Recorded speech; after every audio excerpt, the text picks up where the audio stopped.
every minute of it, I promise you. And I love being here with y'all.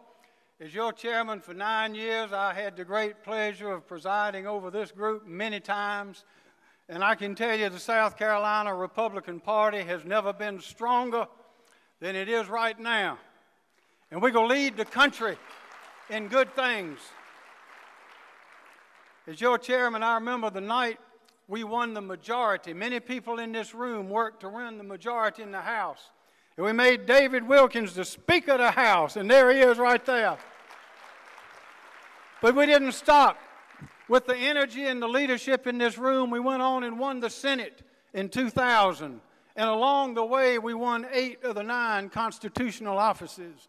Well, guess what, ladies and gentlemen? This time we're going to win 9 of the statewide constitutional offices. We are the leaders. We are the Republican Party that the country looks up to. Everywhere we go, they look at us. The powers which are ours are awesome. They are much greater than our numbers reflect. So we've got things to do. Now, I was Republican born and Republican bred, and when I'll die, I'll be Republican dead. But until then, I will execute to the hilt the powers that you give me to protect the Constitution, our sovereignty, and our liberty.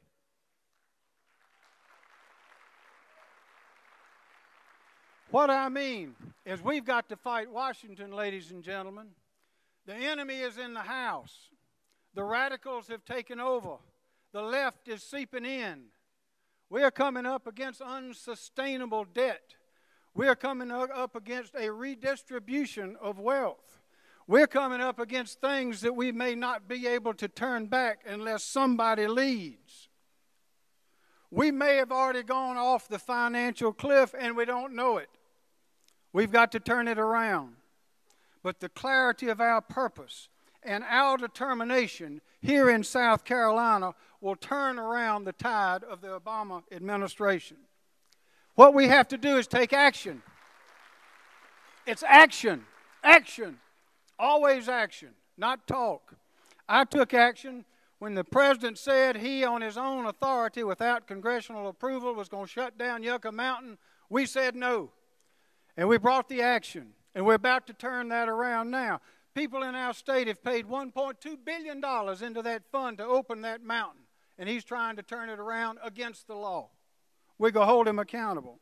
And also, when the Cornhusker kickback came up, I took action. We had 15 state attorneys general, and we got that out of the law. We told them we wouldn't stand for it. And now,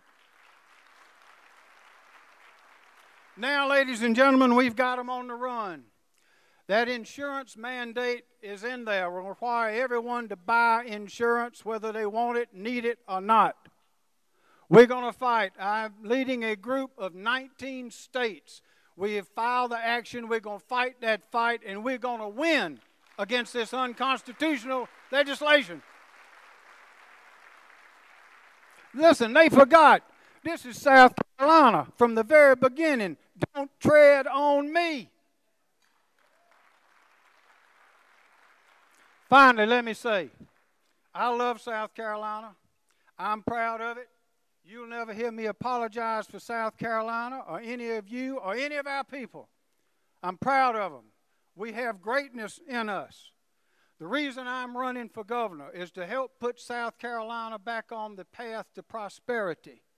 And I have the executive leadership experience, maturity, credibility, and judgment to get the job done. With your help, and only with your help, will South Carolina stand tall forever and lead. I thank you. God bless you. God bless America, and God bless the great state of South Carolina.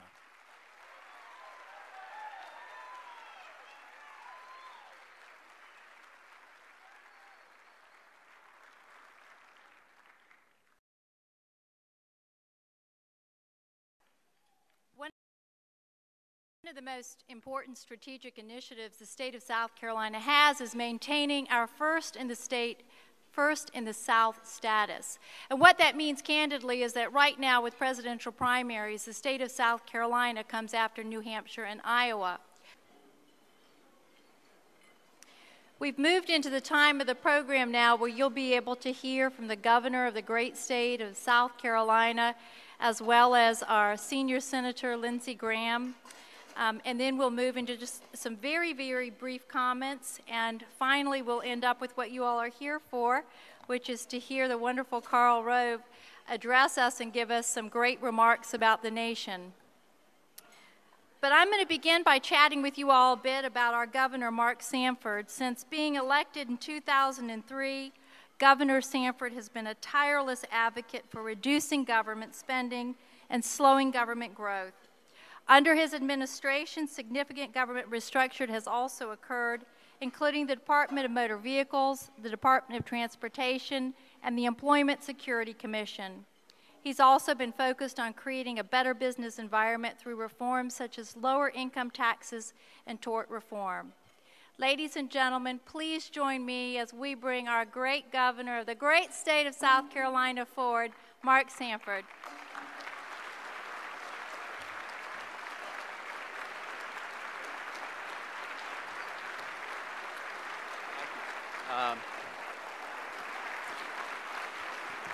Thank you. Appreciate it. Thank you much. Thank you.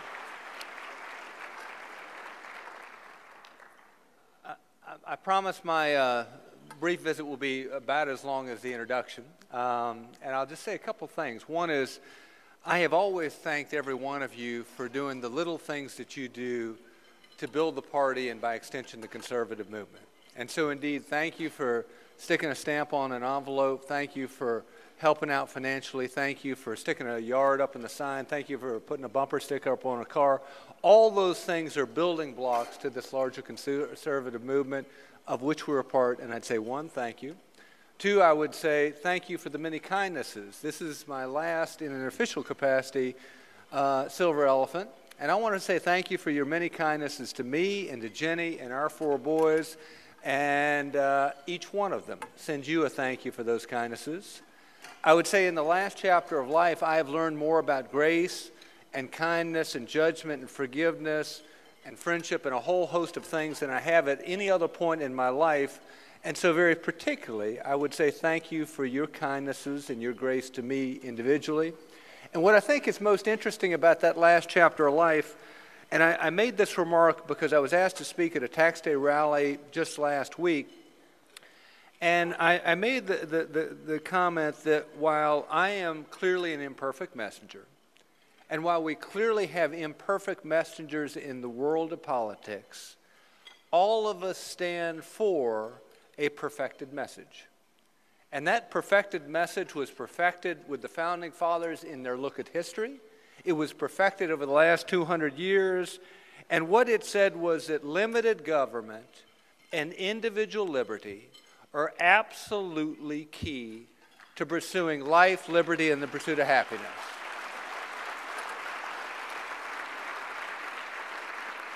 And I think that those simple keys, in essence, frame the crossroads that our country is now at. And so I will leave the governorship. There will be another governor. There will be another attorney general. There will be a whole host of different folks that will step into leadership positions. But I would invite you to really focus on the crossroads that we're at. Because the beauty of the crossroads that we're at is that never before, at least in my lifetime, has it been as clear as it is today. And that crossroads says that, you know, our founding fathers expected us to fail. They actually were absolutely deliberate in setting up a nation of laws, not men, because they didn't want to have too much faith in any one man or any one woman in elected leadership. They wanted to divide and sliver up and check power, one branch, one entity against the other, because they believed that man would fail. And on the other side of the crossroads, we got Oprah talking about Obama being, quote, the one. We have a federal government that is now said, we'll take care of the economy, we'll take care of health care, we'll take care of energy, and we'll take care of a whole host of other things, and then on the seventh day we'll rest. And we have what's going on in Washington.